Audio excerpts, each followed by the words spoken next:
Olá, queridos amigos, aqui é a Sandra Amaral, fisioterapeuta, e o título do vídeo de hoje é Falar dos nossos problemas faz bem?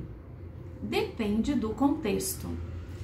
Se nós falarmos dos nossos problemas num ambiente terapêutico, se falarmos, por exemplo, numa terapia individual, numa terapia em grupo, por exemplo, a roda de terapia comunitária integrativa que estamos fazendo aqui no consultório, é uma roda de conversas com uma técnica criada pelo professor Adalberto Barreto para lidar com grandes comunidades e os problemas das comunidades, recebendo enfrentamentos possíveis com as próprias soluções da comunidade.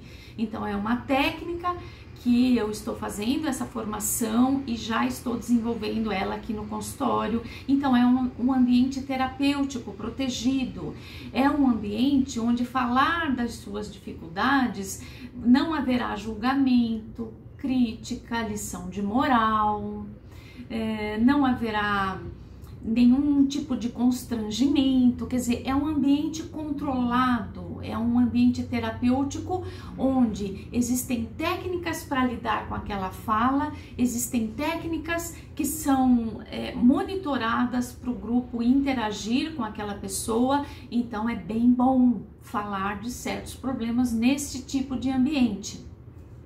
Aliás, teremos uma roda agora no dia 20 de agosto de 2023. Eu vou deixar o link aqui do contato, caso você tenha interesse, entre em contato. Mas então, num ambiente terapêutico, é bem bacana a gente falar dos nossos problemas, tanto numa roda de terapia comunitária, quanto num ambiente de uma terapia com um psicólogo, com um psicoterapeuta. É uma coisa bem boa, porque quando a gente fala dos nossos problemas, a gente consegue se escutar. Às vezes, só de falar, a gente não apenas desabafa, mas também já consegue pensar em soluções apenas pelo fato de falar em voz alta o nosso problema. Às vezes o olhar, a empatia, o acolhimento do outro nos dá um grande alento, nos dá um grande conforto e nos ajuda a seguir em frente com enfrentamentos, com soluções, com adaptações possíveis que nos fortalecem e que nos ajudam. Então esse é um contexto bem bom da gente poder falar dos nossos problemas. Agora, quando que é péssimo falarmos dos nossos problemas? Quando a gente não tem muita intimidade com uma pessoa. Então, não tenho muita intimidade, vou lá e conto alguma coisa que está me atormentando, que está me chateando. Pode até ser que eu dê sorte dessa pessoa ser uma pessoa bacana e me dar uma devolutiva bacana, mas a possibilidade disso acontecer é bem difícil. Uma pessoa que não tem intimidade com você, que não está num ambiente terapêutico com você, a chance que ela tem de dar um conselho muito infeliz, ou de te julgar, ou de te criticar, ou de te dar uma lição de moral é muito grande. Às vezes, até pessoas com quem você tem uma intimidade, ao falar de certas dificuldades, você já é julgado, você já é criticado, você já leva uma lição de moral na cabeça. Imagine com quem é distante, né? Então, seria muito importante nós primeiro falarmos dos nossos problemas para nós mesmos. Porque quando a gente fala em voz alta e a gente conversa com a gente mesmo, ou a gente conversa com uma instância espiritual, com o nosso poder superior, com Deus, com aquela espiritualidade que nós confiamos, nós já estamos nos ouvindo, nós já estamos recebendo insights do universo, dessa coisa maravilhosa que é a vida, que é um espelho que bate e volta. Então, se você faz uma pergunta, a resposta vem. Se você envia amor, o amor vem dobrado. Se você envia crítica, a crítica também vem dobrada.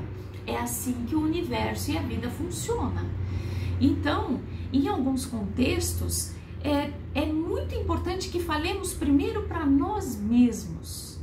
E às vezes a gente dá conta de resolver falando pra gente mesmo, às vezes a gente dá conta de resolver escrevendo num papel, às vezes a gente dá conta de resolver orando, e às vezes a gente pode fazer tudo isso e não dar conta de resolver os nossos problemas.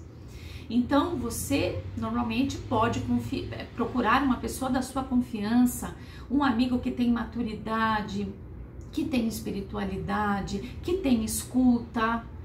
Muito bom falar, mas às vezes é difícil encontrar até amigos nessas condições. Às vezes os amigos podem estar mais desequilibrados do que você, às vezes eles estão precisando mais de ajuda do que você. E aí, como é que você se resolve? Você pega e fala, eu sempre ouço as pessoas, tô ali de peito aberto para ouvir, quando chega a minha vez não tem ninguém que me escuta, já sai julgamento, já sai crítica, vem lição de moral, mas também você não isso, você não aquilo, enfim. Se isso acontece, é porque no nosso ambiente não existe ninguém capaz de nos ouvir de uma forma não profissional. Então, a gente tem que procurar o profissional, a gente tem que procurar um terapeuta, ou a gente tem que procurar uma roda de terapia, ou a gente pode sublimar esse sentimento através da música, da poesia, da arte, da dança. Você pode procurar dançar, tem gente que vai correr, tudo isso são formas de meditação. São formas de você entrar em contato com um mundo abstrato, com outros valores, e de repente as suas soluções surgem, elas aparecem porque você foi capaz de se afastar e quando você voltou renovado e conseguiu encontrar uma solução. E isto também acontece, de forma que nós nunca estamos sozinhos, nós nunca estamos desamparados. Às vezes a ajuda está bem próxima da gente, com um amigo que sabe escutar. Às vezes a gente não tem um amigo que saiba escutar. Aí é melhor boquinha fechada, boquinha fechada. E a gente vai aprendendo com quem pode, com quem não pode falar. Né? Às vezes os amigos eles são ótimos para um monte de coisas, mas para ouvir não. Né? Isso acontece. Isso não os desqualifica.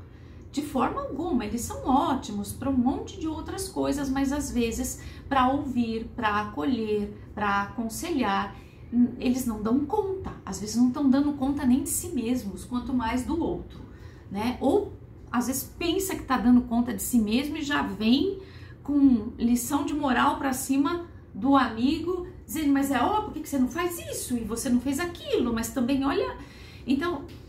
Assim, o julgamento é uma coisa que emburrece. O julgamento, a crítica, é alguma coisa que nos limita naquele ambiente circunscrito de impormos a nossa ideia diante daquela situação, né? Se a gente for comparar os julgamentos banais que eventualmente e erroneamente fazemos para um julgamento que um juiz, por exemplo, no tribunal faz, é muito diferente. Se a gente usasse os mesmos critérios do juiz, quem sabe pudéssemos então julgar. Por exemplo, o juiz, ao julgar, ele lê todos os autos, ele vai conhecer todos os pontos de vistas de ambas as partes. Ele ouve todos os envolvidos, ele conhece todas as leis que podem ser aplicadas. Ele então dá um veredicto que tenta ser o mais sensato, justo e legal possível. Se nós, ao julgarmos quem ou o que quer que seja, lançarmos mão dos mesmos parâmetros, talvez possamos acertar um pouco mais, porque o juiz também erra, mesmo fazendo tudo isso, erra muito.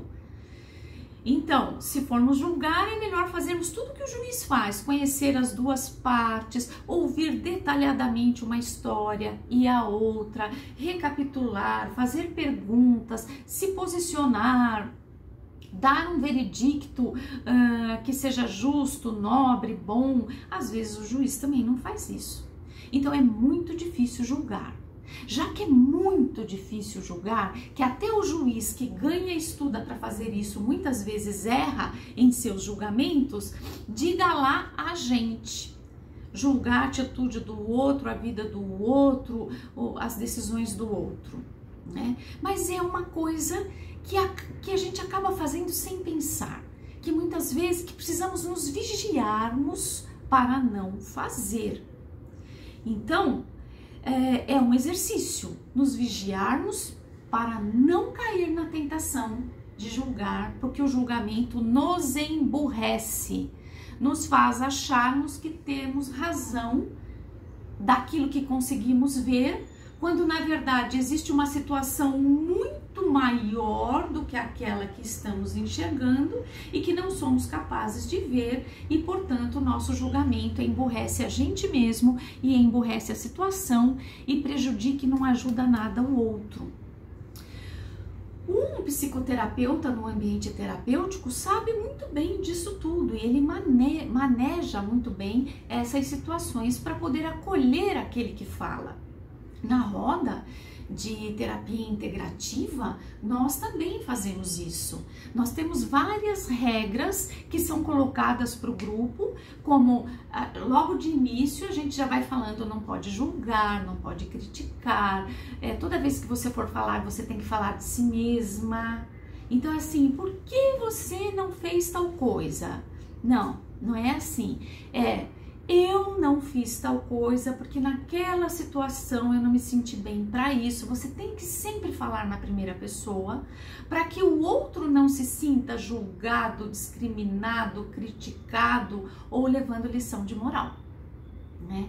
Então, na roda de terapia integrativa existem técnicas que protegem aquele que fala e que orienta aquele que escuta, para ter uma escuta dentro de parâmetros terapêuticos respeitosos e discretos. Num dado momento da roda de terapia integrativa, nós também abrimos para perguntas, então o tema escolhido pode receber perguntas, no entanto, são perguntas respeitosas, terapêuticas e que vão, mesmo que a pessoa não saiba fazer uma pergunta terapêutica, pelo simples fato dela saber que ela não pode aconselhar, mas ela pode fazer perguntas. Então, o simples fato de você perguntar alguma coisa para alguém respeitosamente faz com que esta pessoa pense na resposta, e pensando na resposta, ela pensa no porquê das coisas. Ela vai mais fundo, ela consegue aprofundar mais nas questões que sozinha, sem perguntas, ela não estava dando conta. E ainda, na roda de terapia integrativa, existe um outro momento onde a pessoa que falou se cala e todos os outros compartilham experiências semelhantes, mas falando de si mesmos. E o terapeuta pega tudo isso e devolve no fim para o tema escolhido, para aquela pessoa que foi escolhida para falar. Ele devolve tudo isso como se ele estivesse colocando em uma bandeja várias frutas. E a pessoa então pega a fruta que mais gosta, a que lhe interessa, aquela que ela não gosta, ela deixa passar. Tudo isto é exposto, é explicado e é combinado antes, durante e depois do trabalho da roda de terapia integrativa comunitária. É uma técnica maravilhosa, divertida, alegre, suave, que visa trazer enfrentamentos possíveis de vida para cada um de nós. Não apenas para aqueles que falaram dos seus problemas, mas para os terapeutas que estão ali envolvidos naquele processo. Toda roda é um aprendizado de vida e de enfrentamento maravilhoso que nós recebemos. Então, se você tiver interesse, procure participar de uma para vivenciar essa experiência transformadora. Bem, era isso que eu tinha para dizer para vocês hoje. Muito obrigada pela sua atenção e até o nosso próximo vídeo. Até lá.